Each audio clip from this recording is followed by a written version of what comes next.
of Change News. Good day, this is Voice of Change Radio News. I'm Amanda Kumalo. A look at stories making the headlines. African diplomats' spouses console First Lady and family. President Mnangagwa calls for discipline in youths. In business news, Thailand explores Zim investment. In regional and international news, COP27 delivers for Africa. In sports, Qatar World Cup rose to life. The news in detail. Spouses of African ambassadors accredited to Zimbabwe on Friday visited First Lady Dr. Mnangagwa to console her after the recent death of her grandson, Yasha Mafidi Mnangagwa, in a massive show of unity among women and the need to comfort one another in times of sorrow. Yasha, who was 85, died of respiratory complications. President Mnangagwa has said young people should be disciplined, ambitious, and avoid drugs in order to transform their communities and countries, while the adoption of science, innovation, and technology will help developing countries to leapfrog and catch up with the developed world. Speaking in a heads of state panel discussion during the World Children's Day commemorations held at Mlungushi Conference Center in Lusaka, Zambia, the president said while leaders had a duty to create conditions to help young people who have constructive and developmental goals, the realization of such aspirations could only be possible if they were disciplined. Moving on, President Mnangagwa will inaugurate the new parliament building in Mount Habdin this week when he delivers a State of the Nation address SONA and officially opens the 5th session of the 9th Parliament. In a notice, Clerk of Parliament Kenneth Chokuda said President Mnangagwa will deliver his SONA and open the last session of the 9th Parliament on November 23. The next day, Finance and Economic Development Minister Professor Mthuli Ncube will present his 2023 national budget. A look at business news.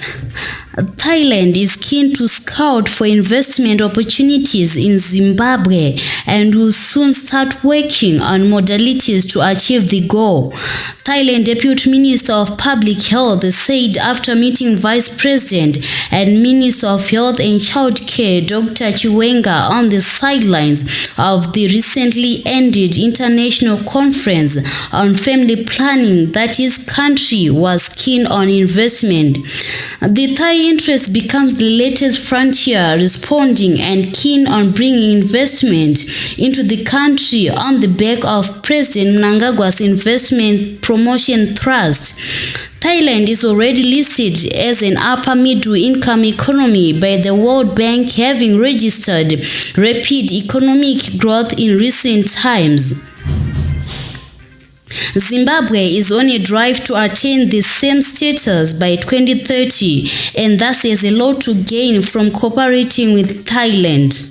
In regional and international news, Zimbabwe and the African group of negotiators were delighted after successfully pinning down wealthy nations to commit to setting up a loss and damage fund to financially support poor countries when affected by floods or drought due to climate change. Further meaningful progress was recorded in negotiations on the Climate Adaptation and Mitigation Fund, although not much was recorded on phasing down use of fossil fuels. COP27 ran from November 4 to 18 in Egypt and had almost ended without a meaningful deal, sparking fears among climate change activists and representatives of developing countries. Negotiations had to continue well into the night on Friday and Saturday as the African group of negotiators sought to find an acceptable deal. In an interview yesterday after after the loss and damage due was clinched, an ecstatic Deputy Minister of Environment, Climate, Tourism and Hospitality Industry, Barbara Rodzi, said Zimbabwe and Africa were finally excited, although they would have wanted more. And finally, in sports, Ecuador eased past World Cup debutants Qatar 2-0 on Sunday with 2 goals from veteran striker Enner Valencia in a first opening game defeat for a host nation in the tournament's history.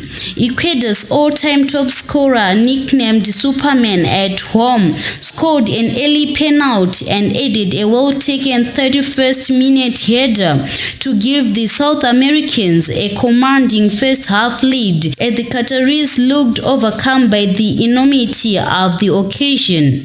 That ends this news bulletin. Voice of Change News.